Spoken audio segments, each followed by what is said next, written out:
Inilah hamparan kawasan penting bagi kelangsungan nelayan dan keragaman hayati di 3 kabupaten kota, yaitu Aceh Tamiang, Kota Lasa, dan Aceh Timur.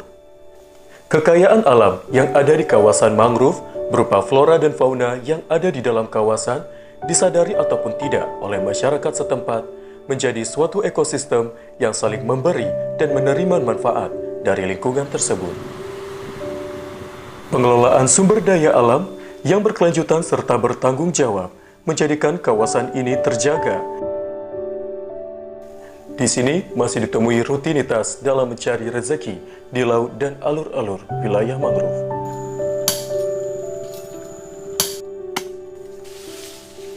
Ditemukannya kegiatan perambahan hutan mangrove sebagai bahan baku arang bakau, serta aktivitas nelayan tradisional yang menggantungkan hidupnya pada sumber daya pesisir bagian ekosistem mangrove area.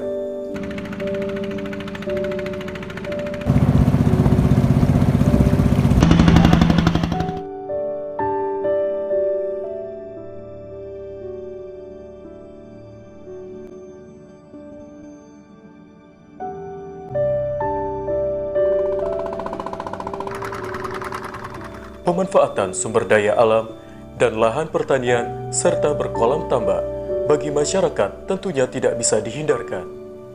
Diharapkan pengelolaan ini dilakukan secara berkelanjutan dan ramah lingkungan serta bertanggung jawab.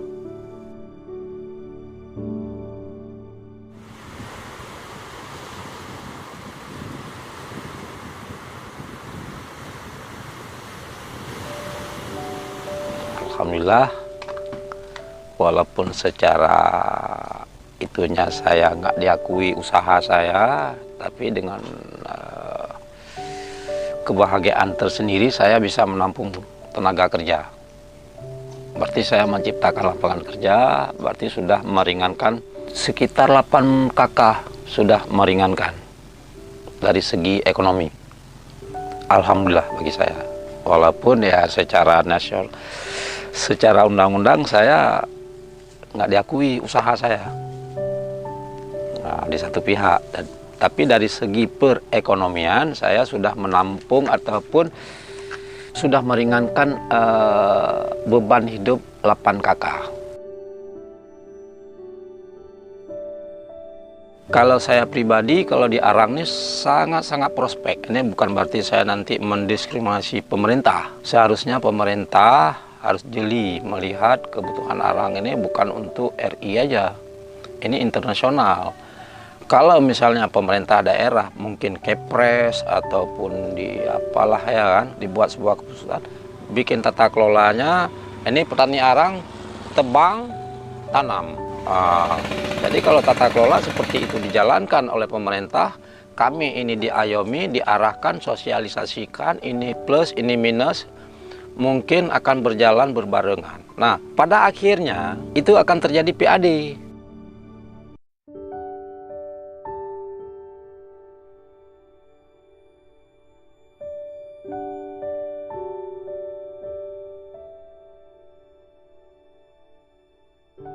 Baik, jadi begini, kalau kita, ini kan posisi yang terburuknya, yang selalu disalahkan itu kan si petani Arang khususnya. Sebetulnya kalau kita mau cerita hati nurani, itu mereka itu kan pencari makan, pencari sesuap nasi. Yang betul-betul bisa menghabiskan mangrove itu sebetulnya, itu kan alih fungsi lahan. Artinya, kalau alih fungsi lahan ke sawit misalnya, atau ke tambak. Nah, kalau sawit itu total habis menggantikan tanaman lain selain daripada mangrove. Kan itu dia.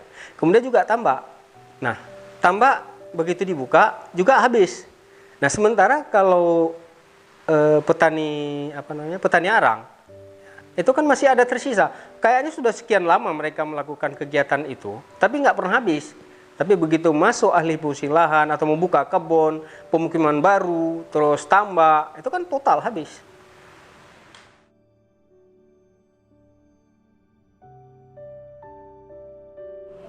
Saya rasa kawan-kawan di LSM ini harus memberikan semacam solusi untuk pemerintah daerah, dan harus mendorong pemerintah juga supaya bagaimana caranya memberikan solusi tadi untuk masyarakat pesisir yang bergerak selama ini di bidang mangrove ini, menebang mangrove, menjadikan arang. Bagaimana caranya sampai izin keluar, pemerintah mau mengeluarkan izin, kawan-kawan LSM ini harus memfasilitasinya. Kemudian harus cari solusi dan mendorong pemerintah juga supaya ada kehadiran pemerintah di sana. Terus kalau kita bilang hutan produksi, hutan lindung, mereka nggak tahu, namanya masyarakat itu nggak tahu mana sih batasnya. Nggak tahu kita batasnya di mana, mana yang hutan produksi. Nah, kayak contoh misalnya sekarang, itu batas produksi yang dipasang itu tambak semua. Tambak yang udah punya sertifikat malah. Ya kan? Itu hutan produksi, banyak patok yang dipasang sekarang nih. Nah, kita mau tanya sekarang hutan lindung mana batasnya? Cuma lihat di peta yang tahun 70-an dulu itu, ya nggak ada lagi kan? Ada hutan lindung sawit, sawit namanya.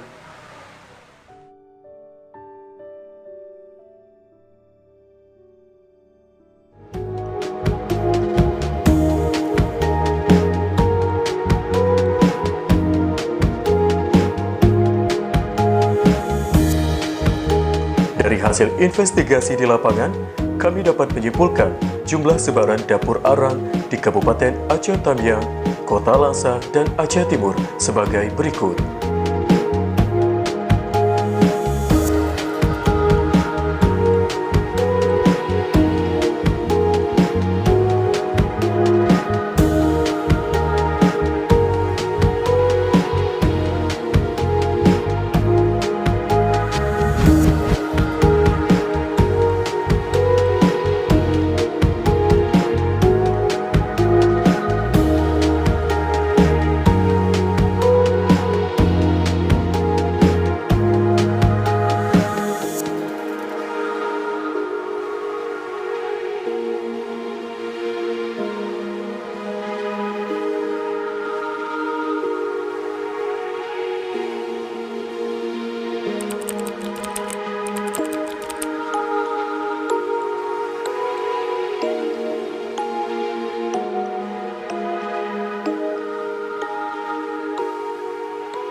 Izin dapur arang dibuat. Nah, kemudian lokasi areal dia di mana.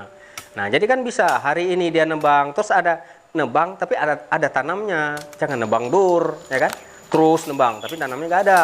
Nah, kemudian jadi kalau ada pembinaan kepada mereka, pajak ke pemerintah juga akan ada.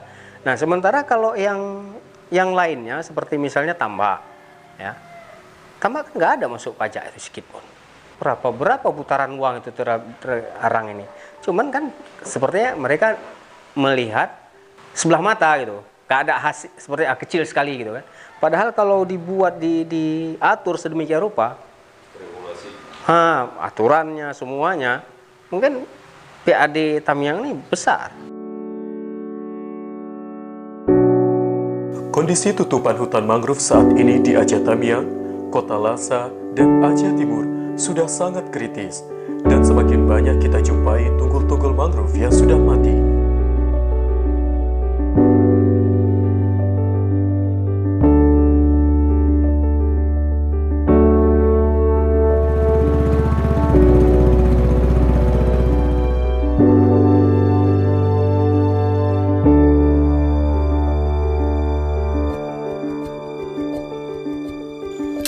Penyebab kritisnya hutan mangrove bukan hanya disebabkan oleh penebang liar yang mencari bahan baku untuk pembuatan arang, tetapi pembukaan lahan tambak dan alih fungsi lahan menjadi kebun kelapa sawit yang menjadi penyebab terbesar kritisnya hutan mangrove di wilayah pesisir Aceh. Kawasan pesisir Aceh Tamiang, Kota Lasa, dan Aceh Timur merupakan wilayah yang memiliki kekayaan yang tidak ternilai harganya, sehingga menjadi kewajiban kita bersama untuk tetap mempertahankannya. Pemanfaatan sumber daya alam secara berkelanjutan dan bertanggung jawab menjadi salah satu syarat mutlak dalam pengelolaan sumber daya alam.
Mangrove tidak membutuhkan manusia, tetapi manusia membutuhkan keberadaan mangrove.